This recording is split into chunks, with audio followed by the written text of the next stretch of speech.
Bonjour et bienvenue sur ce sujet qui va être fortement intéressant pour vous tous et vous toutes. Nous allons parler d'argent.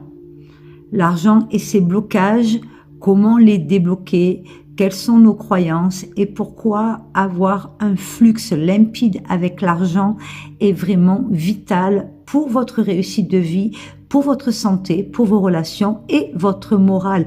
Donc écoutez bien cette vidéo, ce podcast jusqu'au bout, vous allez apprendre beaucoup et vous verrez aussi en description des liens très intéressants avec une chaîne donc bien en essor, bien montante que vous connaissez. Donc, vous aurez la surprise en lien. Je me présente, Marina Morelli, praticienne en médecine ayurvédique, thérapeute spirituelle et bien évidemment formatrice donc à l'empiredescence.fr. L'argent sur toutes ses formes, en carte bancaire, carte de débit, carte de crédit, en euros, en monnaie internationale, en crypto, pourquoi pas, en chèque, évidemment, ou en biens immobiliers. Qu'est-ce que nous génère justement cet argent? Pourquoi cet argent crée des tensions et nous pouvons avoir des répercussions extrêmement dramatiques donc au niveau de la famille et au niveau du couple, au niveau de l'argent. Il faut savoir quand même que l'argent est une des premières causes justement de conflits dans les familles et dans les couples. Nous allons voir pourquoi. Intéressant et comment faire pour se sortir justement de cette impasse et faire la part des choses entre l'argent et ses émotions. Il faut savoir que l'argent est un flux, est un moyen, en aucun cas doit être une émotion. En clair, pourquoi l'argent peut-il être un frein important en spiritualité, en amour, en société? Pourquoi le rapport à l'argent est-il si problématique en France au niveau énergétique? L'argent comme frein énergétique en spiritualité, amour et société, une analyse à des pistes de déblocage. Il faut savoir que l'argent est une énergie puissante qui transcende les frontières matérielles et influe directement sur les dimensions émotionnelles, spirituelles et sociales de nos vies. En France, le rapport à l'argent est particulièrement ambivalent, à la fois nécessaire et tabou. Il est souvent perçu comme un symbole d'inégalité, de pouvoir ou de matérialisme, ce qui crée des blocages important et vraiment très important. Pourquoi je fais ce podcast? Parce que vous savez que depuis plusieurs mois, comment on explique ça? Mon déroulement premier, va-t-on dire, donc ici avec mes clients et mes patients, ce sont des retraites Vipassana, voilà, de 2 jours, 3 jours, 5 jours, une semaine, voire 10 jours. Et vraiment, ce qui est fondamentalement choquant, c'est que vous avez tous et toutes en priorité le mot argent dans votre bouche, quel que soit le sujet. Au lieu de me parler de santé et d'amour, vous me parlez d'argent. Donc, il est vraiment extrêmement important que nous enlevions ces tabous là-dessus. Alors, voyons ensemble comment, pourquoi, etc. Et vous verrez, soyez bien à l'écoute. Je pense que ça va vous faire du bien. Partagez cette vidéo, écoutez-la, réécoutez-la et vous verrez que franchement, vous allez apprendre réellement à être libre. Comme je viens de vous le dire, donc l'argent est particulièrement ambivalent et en France, à la fois nécessaire et tabou. Il est souvent perçu comme un symbole d'inégalité, de pouvoir ou de matérialisme, ce qui crée bien évidemment des blocages importants. Ce podcast, justement, explore les causes profondes de ce frein, ses répercussions et propose aussi des solutions pour rééquilibrer votre énergie. C'est une véritable session de thérapie importante pour vous tous et vous toutes. L'argent comme énergie, une vision spirituelle, l'argent, une énergie neutre, il faut le savoir, selon les traditions spirituelles, Ayurveda, taoïsme, etc. L'argent est une forme d'énergie neutre. Ce n'est ni bon ni mauvais en soi, mais c'est notre intention et notre rapport à cette énergie qui la polarise. Comparaison avec le concept du prana en Ayurveda ou du chi. L'argent circule comme une énergie vitale dans le système social. Si l'argent ne circule pas, petit à petit, ça vous rend malade. Hein. Si l'argent est dormant, eh bien, ça vous emprisonne aussi. Le conditionnement collectif autour de l'argent, parlons-en. L'argent est souvent perçu comme incompatible avec la spiritualité en raison d'une opposition historique entre matérialisme et quête spirituelle. Il faut savoir qu'en France, l'héritage judéo-chrétien a inculqué l'idée que richesse et pureté spirituelle ne peuvent coexister, ce qui est vraiment complètement faux. L'amour de l'argent est la racine de tous les maux, dit-on, mais enlevez-vous ça de la tête, c'est vraiment pour vous appauvrir et vous bététiser, j'ai envie de vous dire. Une autre légende très grossière et vulgaire et complètement fausse est que l'argent est un frein en spiritualité. Les croyances limitantes, le rejet de l'argent comme obstacle à la pureté spirituelle, la culpabilité associée à la réussite financière.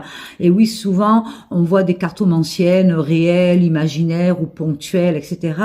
Ou quelqu'un qui se lance dans une activité comme celle-ci et on entend cette bêtise en disant « Oh non, non, non, non, moi vraiment, je fais des consultations où je suis spirituelle, mais l'argent est une maladie, il faut en faire un don. » Complètement faux, ce sont des croyances extrêmement limitantes parce que l'argent est un flux énergétique. L'impact sur les pratiques spirituelles de nombreux praticiens et thérapeutes spirituels sous-évaluent leurs services par peur de paraître non authentiques. On va se dire, tu t'imagines, celui-ci il prend tant, ça va faire trop cher, donc c'est pas quelqu'un d'authentique. Il vaut mieux qu'il soudoie, en fait, ou il amoindrisse son travail, et on va dire qu'il fait ça avec le cœur. Pareil, fausse croyance, c'est complètement hors sujet. Ce blocage limite leur capacité, bien évidemment, à atteindre une abondance alignée avec leur mission. Car tout thérapeute, tout spirit, tout médium, tout voyant, qui justement a de l'abondance, générera automatiquement de l'abondance auprès de ses consultants, de ses consultantes, de sa patientèle, etc. L'argent comme frein aussi dans les relations amoureuses, qui n'en a pas parlé, qui ne l'a pas suivi, qui n'est pas allé jusqu'au divorce par rapport à ça, à des séparations, ou est allé se faire, entre guillemets, plaquer par sa petite amie ou son petit copain parce que vous n'aviez pas assez d'argent. Il faut savoir que les déséquilibres financiers et émotionnels, les tensions liées aux finances sont une des principales causes des conflits dans le couple, voire la principale cause. Après, généralement, les enfants, qui peuvent être aussi malheureusement une cause de dispute. En France, une culture de l'égalité ou de l'apparence de celle-ci crée une sensibilité exacerbée au sujet de l'argent dans les relations. Il y a la peur de l'insécurité matérielle. L'argent devient souvent une métaphore de la sécurité émotionnelle et du contrôle dans le couple. Il y a aussi la dépendance et le pouvoir. Les déséquilibres financiers peuvent créer des dynamiques de dépendance toxiques et ce qui entraîne vraiment des relations style paf le chien, ça ne marchera pas. On ne se compare pas à quelqu'un par rapport à ses besoins financiers, à ses possibilités financières. L'amour est une chose, l'argent en est une autre. L'argent comme frein dans la société, bien évidemment, il y a les inégalités sociales. En France, l'écart grandissant entre riches et pauvres nourrit des sentiments de jalousie, de révolte et d'impuissance. On le voit franchement aussi pour des personnes qui créent leur entreprise, qui sont libérales en micro-entreprise. On va voir qu'en général, ce ne sont pas ses amis, ce ne sont pas sa famille qui vont les aider à donner leur entreprise prospère, car on ne sait pas pourquoi, justement les zones chaudes vont généralement tourner le dos à la personne qui crée une entreprise ou une société, va pouvoir justement avoir l'argent et les moyens d'acheter quelque chose ou de faire des prestations chez quelqu'un qu'ils ne connaissent pas, parce que participer à la prospérité de sa propre famille et à ses propres amis, c'est généralement assez gênant pour eux. Allons nous poser la question. Ça, pareil, si vous avez la réponse, n'hésitez pas à noter en commentaire. C'est très intéressant. Hormis un sentiment de révolte, de jalousie ou je ne sais pas, de frustration, je ne vois pas pourquoi. Généralement, c'est un problème que l'on rencontre donc dans nos familles ou avec nos amis qui sont rarement là pour faire prospérer une entreprise. Les classes sociales aussi, elles influencent le rapport à l'argent. Valorisation du modeste versus style stigmatisation du riche. Justement, il me plaît à dire qu'une fois, des fois, parfois, je regarde donc une émission populaire hein, où, bon, ça en a nommé, des personnes donc issues de la terre vont trouver donc âme sœur justement pour un mariage. Voilà, une vie, voilà. Et une fois, ça m'a vraiment choquée. Donc, il y avait deux femmes donc qui ont été présentées dans une famille. Et lorsque les deux femmes sont parties en extérieur, donc l'entourage de cet homme qui cherchait donc une compagne sérieuse, il a été dit, prends plutôt celle-ci, elle est plus simple que l'autre. Parce que l'autre, tu vois, elle a trop étudié, elle a l'air d'avoir de l'argent et ça risque d'être compliqué pour toi. Vraiment, c'est quelque chose qui est passé à la télévision et qui m'a choquée. Que veut dire plus simple? Que veut dire plus modeste? Que veut dire? Hormis justement de ne pas être dérangé et dérangeant pour les autres. Posez-vous vous aussi les bonnes questions. Il y a aussi la culture de la méfiance. Méfiance envers ceux qui réussissent financièrement. L'idée qu'ils ont dû sacrifier leur éthique ou leur authenticité. Hein. Oh, si tu réussis financièrement, c'est certainement que tu es un gourou, un manipulateur, un voleur, etc. T'as pas de cœur. Pareil, ce sont des croyances extrêmement moches et très limitantes. Il y a les blocages énergétiques collectifs, une énergie stagnante liée à une peur inconsciente de l'abondance. Cela crée une résonance collective où la France semble bloquée dans une mentalité de survie perpétuelle et nous le vivons actuellement en plein fouet.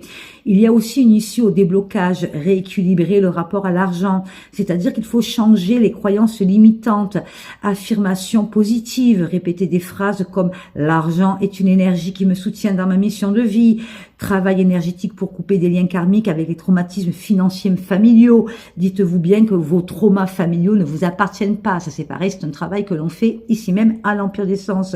Il faut aussi s'aligner à l'argent, une mission de vie, encourager une vision où l'argent est un moyen, non une fin, pour servir des projets spirituels et éthiques. Pratiquer la gratitude envers l'argent que l'on reçoit et que l'on dépense. Créer aussi une abondance collective, c'est-à-dire ayez une éducation financière spirituelle, enseignez que l'abondance matérielle peut coexister avec une vie spirituelle riche. L'un n'est pas opposé à l'autre, c'est complètement faux tout ça. Hein. Partagez les ressources, dynamisez les économies locales et solidaires. Vous avez aussi la méditation et pratique pour débloquer l'énergie de l'argent, c'est-à-dire qu'il faut visualiser l'argent comme un flux libre et abondant dans sa vie. Vous avez les méditations sur le chakra racine et le chakra du plexus solaire pour libérer les peurs liées à la sécurité matérielle.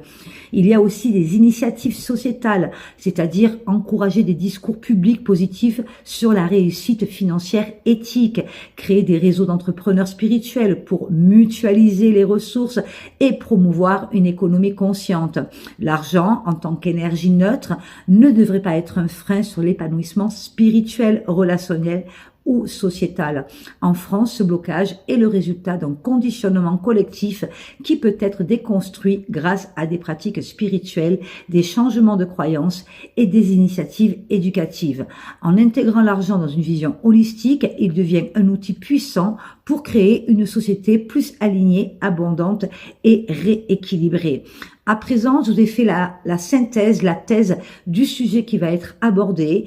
Donc, prenez un verre d'eau, installez-vous, prenez un stylo et bonne écoute. Vous allez voir, je vais vous donner plusieurs tuyaux, comment débloquer le rapport à l'argent, comment l'intégrer dans la spiritualité, l'amour et la société. Vous allez passer un moment plus qu'agréable. À tout de suite.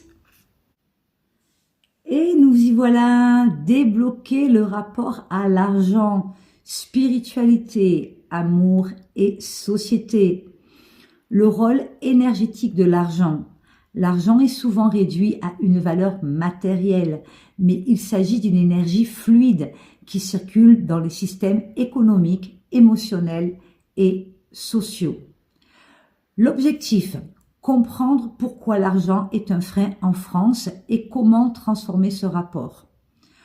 Le contexte spécifique à la France, héritage historique, marxisme, catholicisme et méfiance envers les inégalités. Blocage énergétique collectif, la peur de l'abondance ou le rejet des riches. Et malheureusement, j'entends ça actuellement tous les jours. Voilà, que ce soit avec des personnes extrêmement proches de moi, en tant que patient, en tant que consultant, il y a vraiment, vraiment un blocage et une discrimination incroyable par rapport à l'argent. Alors j'espère que cette roue qui tourne, cette roue solaire, qui représente aussi le 8 de l'infini et l'abondance, va vous faire du bien et que vous serez assez respectueux de votre être et respectable de votre abondance puissante qui est là. Vous n'avez plus qu'à tendre les mains pour pouvoir écouter ce podcast jusqu'au bout. Enlevez vos croyances limitantes, votre colère envers l'argent, votre frustration envers ceux et celles qui sont dans l'abondance et votre comparaison. Il n'y a plus qu'à faire les choses soi-même, se mettre en action et arrêter de rejeter ce qui vous ferait du bien. Alors, comprendre l'argent comme une énergie neutre, ça c'est important, ce n'est pas une émotion. D'accord? Moi, je vous ai vu ces derniers temps en Vipassana. En tout, j'ai fait pratiquement plus de 1 ou 2 mois en Vipassana. Et à 80%, le sujet récurrent et qui vous rend vraiment, vraiment malade, c'est l'argent. Sortons de ce schéma. En Ayurveda, l'argent est comparable, comme je vous l'ai dit au début de ce podcast, au prana. Le prana, c'est une force vitale qui doit circuler pour nourrir un équilibre. En taoïsme, l'énergie, y compris financière, stagne quand elle n'est pas alignée à un flux naturel. La neutralité de l'argent. L'argent, il faut savoir que c'est ni bon ni mauvais. C'est notre intention et l'usage que nous en faisons qui lui donne une polarité. Par exemple, l'argent peut financer des œuvres humanitaires ou alimenter la corruption. À vous de faire votre choix. Il est simplement un amplificateur de nos croyances et désirs. L'argent peut permettre d'investir pour des biens immobiliers, entre autres, ou l'argent peut permettre aussi d'avoir les mains comme un sablier et en faire n'importe quoi, n'importe comment. L'argent n'est pas une identité. On n'est pas authentique par rapport à l'argent. L'argent est simplement un flux, voilà, qui peut répondre à des besoins. Le conditionnement collectif. Parlons-en. En France, l'argent est perçu comme un outil de domination, héritage révolutionnaire et méfiance envers les puissants. Et je suis certaine et certaine que vous tous et vous toutes qui écoutez ce podcast, vous avez eu, ne serait-ce qu'il y a quelques heures ou quelques jours, des mots pas très sympathiques sur les personnes qui réussissent et qui ont de l'argent. Oh là là, mais eux, ils sont riches, ils comprennent pas. On n'est pas dans la même classe sociale. Il y a pas de saut métier, par exemple, qui veulent tout dire, voyez. Et l'argent, pour vous, est devenu une dualité. L'argent sali versus sans argent, rien n'est possible. Réfléchissez. Les freins liés à l'argent dans 3 domaines clés. Vous avez en spiritualité les croyances limitantes. Par exemple, un chemin spirituel authentique ne doit pas passer par la richesse. Faux et complètement faux. Les résultats, justement, lorsqu'on pense ça, vous avez des sentiments de culpabilité chez les thérapeutes ou enseignants spirituels qui demandent une juste rémunération. Alors qu'un bon thérapeute, un bon spirit, peut vous donner de l'énergie, nos limites, si lui-même est générateur d'abondance. Il rayonne exactement comme cette image que vous voyez ici, donc sur ce podcast. Réfléchissez à tout ça. Vous avez la sous-évaluation des services.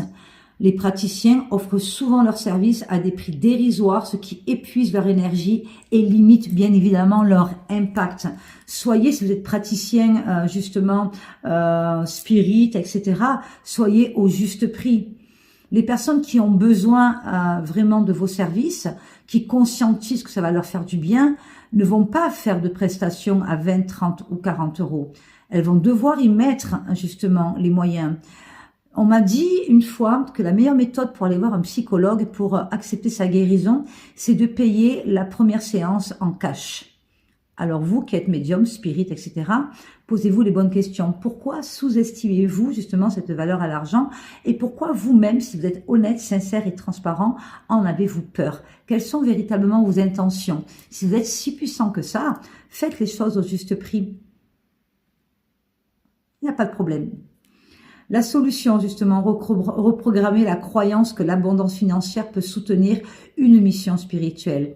Un exercice que je vous conseille, demandez à votre audience de noter une croyance négative sur l'argent et de leur apprendre à la reformuler positivement.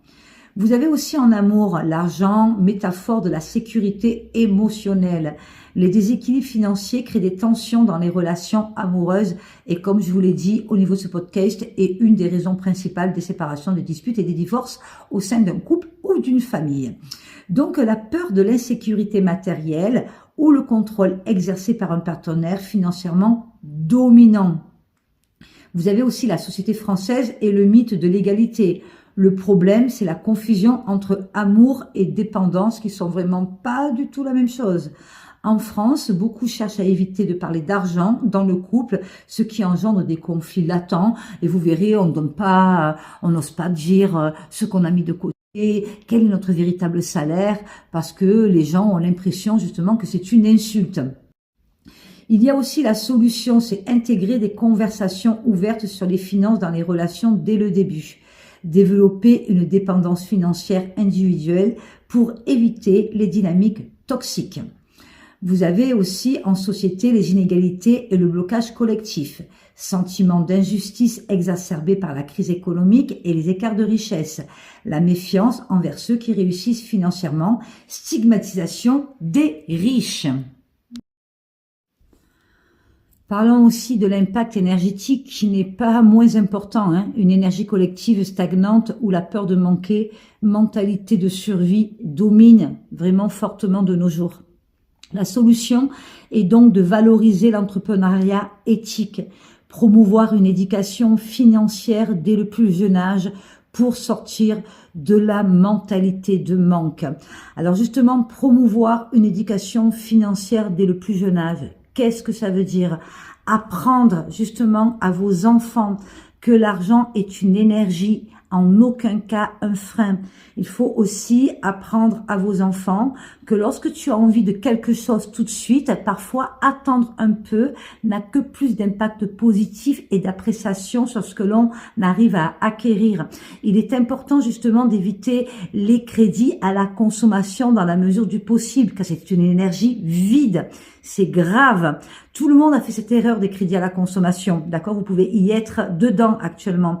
Mais prenez plutôt des crédits pour des investissements. Voilà, genre l'immobilier qui est une valeur sûre de nos jours et vous ne pouvez pas perdre des choses puisque si vous investissez dans l'immobilier et que vous prenez un crédit pour améliorer votre habitat, ce n'est pas de l'argent éphémère qui part en fait, comprenez-le bien et apprenez à vos enfants que lorsqu'ils ont par exemple 50 € en poche, rien ne sert de dépenser les 50 €, il est plus satisfaisant d'en dépenser 30 et d'en économiser 20, au moins tu auras quelque chose de plus bienfaisant dans 1 an, 2 ans, 3 ans, 4 ans ou 5 ans. Une mentalité, il faudrait vraiment donner l'éducation financière à l'école à partir de la 3e et je pense que c'est vraiment bienfaisant pour les gens et comme justement le partage que je vais vous faire tout à l'heure ici en descriptif, vous allez voir un ancien trader banquier nous donne aussi les tuyaux, même si on ne fait pas partie de la génération Z, il est quand même important, quel que soit votre âge et votre milieu socio-professionnel, important de démentaliser cette histoire de manque à l'argent et vous verrez tout sera beaucoup plus fluide, vous serez plus fluide au niveau de votre santé, en amour, voilà, socialement aussi et surtout au niveau émotionnel, car n'oubliez jamais, l'argent n'est pas une émotion, l'argent est un besoin, je le répéterai jamais assez. Voici des pistes concrètes pour débloquer le rapport à l'argent. Donc, sur le plan individuel, voilà ce que je peux vous dire. Changez vos croyances limitantes. Identifiez les pleurs ou blocages liés à l'argent. C'est-à-dire que généralement, ce sont des héritages familiaux, des expériences personnelles. On a tous et toutes à un moment connu un conflit avec de l'argent, obligatoirement, c'est obligé. Mais servez-vous de cela pour éviter de réitérer les mêmes erreurs.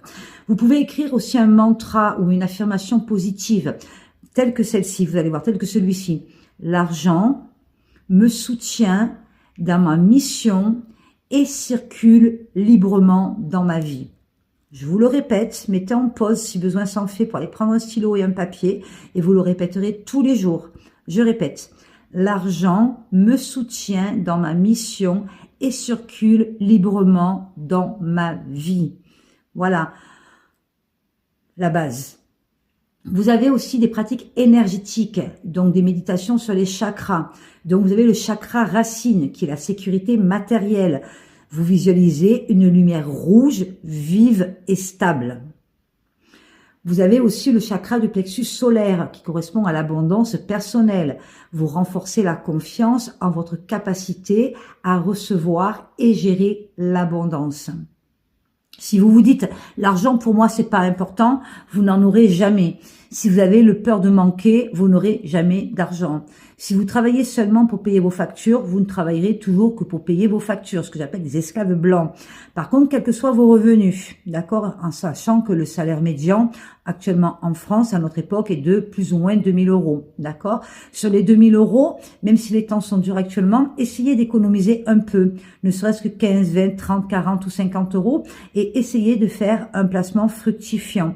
Sur le coup, ça peut vous engendrer un effort, voilà, ou éviter de consommer bêtement des choses complètement inutiles qui se retrouveront dans la poubelle très rapidement, voilà. Pensez d'abord à acheter, comme je dis, l'eau et la farine et le sel avant de pouvoir faire votre pain et ensuite vous pourrez le partager. Ça commence par là.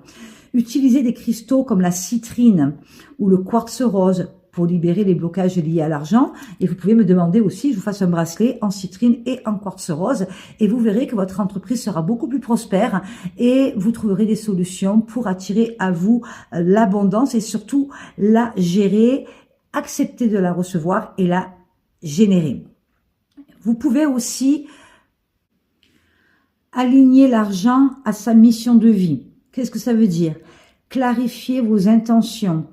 Quel rôle voulez-vous que l'argent joue dans votre vie? C'est une question déjà essentielle à se poser. Investissez dans des projets qui reflètent vos valeurs, vos propres valeurs. Sur le plan collectif, créez une économie spirituelle et éthique. Encouragez les communautés de partage et les réseaux d'entrepreneurs spirituels. C'est important, au lieu d'être toujours dans la marque Tchakamian, L'Oréal ou je ne sais quoi, encouragez vos communautés de personnes que vous connaissez, les petits entrepreneurs autour de chez vous, les commerçants, la base, d'accord? Pourquoi vous ne le faites pas en fait? Pourquoi vous ne le faites pas? Pourquoi vous ne faites pas travailler les gens que vous connaissez? Consommez moins, consommez de meilleure qualité et faites travailler les gens que vous connaissez. Voilà, vous en aurez automatiquement que les retombées positives. Par exemple, utilisez les circuits courts ou économie collaborative pour soutenir l'abondance collective. Vous pouvez aussi prendre des initiatives sociétales, recevoir la communication publique sur l'argent, valoriser la réussite alignée avec des valeurs humaines, intégrer des ateliers ou formations d'éducation financière dans les écoles et associations. C'est vraiment la base pour se sortir les uns et les autres de cette peur de l'argent et ce manque de l'argent. Alors vous allez vous dire pourquoi en médecine ayurvédique elle nous parle de ça? Parce que l'argent est une énergie et elle vous cause énormément de problèmes de couple, de santé, de façon morale. C'est énorme. Changez votre façon de penser sur l'argent. N'en ayez pas peur. Surtout, ce n'est pas une honte de gagner de l'argent. Aujourd'hui, vous pouvez être probablement dans une situation économique instable, voire dramatique, mais il ne tient qu'à vous de vouloir l'améliorer. Il y a plusieurs possibilités pour ça. Célébrez l'abondance. Déstigmatiser la réussite financière en la reliant à des notions de contribution et d'impact positif. L'argent, sachez que c'est un outil puissant, très très puissant, mais il doit être rééquilibré dans vos vies et dans notre société. En travaillant sur nos croyances, en alignant l'argent avec des valeurs profondes et en favorisant des initiatives collectives, il est possible de lever les blocages et de permettre une circulation fluide de cette énergie. Le message clé que je peux vous donner, redonnez à l'argent sa juste place. L'argent, sachez que ce n'est ni votre ennemi, ni un but, mais tout simplement un moyen d'élever votre vie spirituelle, relationnelle et sociétale. Vous pouvez, si vous souhaitez, ci-dessous, poser des questions ou partager votre propre expérience sur les blocages avec l'argent. Vous pouvez profiter justement pour trouver des solutions, pour les partager avec vous, avec nous. Vous pouvez nous permettre aussi à nous tous de structurer votre méthode engageante tout en offrant éventuellement des outils concrets et de transformation. Si vous avez vécu des situations compliquées en rapport à l'argent, si vous êtes actuellement dans des situations compliquées par rapport à l'abondance, si pour vous parler d'argent est un cancer, hein, vous donne de l'urticaire ou je ne sais quoi, dites-nous pourquoi. Si vous employez des phrases telles que l'argent ne fait pas le bonheur, sachez que celle qui suit, c'est oui, mais il y contribue, d'accord? L'argent n'est pas une fin en soi, c'est une énergie. Donc, ne vomissez pas sur l'argent. L'argent n'est pas un but. L'argent est un moyen. Ne dénigrez pas les gens qui gagnent leur vie. Ça ne sert à rien. J'entends beaucoup de gens qui critiquent les patrons, etc., ceux qui font de l'argent. Mais dans ces cas-là, pourquoi ne faites-vous pas, vous aussi, de la même façon? Pourquoi n'allez-vous pas non plus aussi vous mettre dans l'entrepreneuriat, la micro-entreprise, trouver des bons placements, même si c'est 1 euro par jour, même si c'est 50 euros, pourquoi ne pas le faire? Vous qui fumez, d'accord, vous qui buvez l'apéritif très régulièrement, vous qui allez acheter des pacotilles à droite et à gauche pour vous autosatisfaire à l'instant présent, regardez bien, grattez bien autour de vous et vous verrez que franchement, en ayant une autre approche avec l'argent, en achetant de meilleure qualité, avec moins de gourmandise, vous allez pouvoir remonter vos finances, avoir une paix intérieure, démentaliser et automatiquement avoir beaucoup moins de stress et de problèmes d'angoisse, de séparation, etc. Donc, sur ce, j'espère que ce podcast vous a fait du bien. J'espère que votre approche, justement, à l'abondance et à l'argent, ça vous permettra de voir plus clair. Comme je vous l'ai dit, je vais vous mettre des liens de la chaîne Légende ici en description. Franchement, alors moi je vous explique cela à ma manière, de façon spirit et en tant que praticienne en médecine ayurvédique. Voilà, vous pouvez croire que je suis perchée, peut-être que vous n'avez pas compris tout ce que j'ai voulu vous transmettre, vous expliquer, vous partager, mais regardez les liens que je vous ai mis donc sur la chaîne Légende avec un monsieur qui a été trader, qui a été dans les banques et écoutez son point de vue, écoutez ses conseils et vous verrez que l'année 2025 sera fortement abondante pour vous en mettant ce podcast de l'Empire des Sens et en association avec les 3 vidéos que je vais vous partager de Légende. Vous allez voir, tout sera possible. Et n'oubliez pas que tout est un est un tout.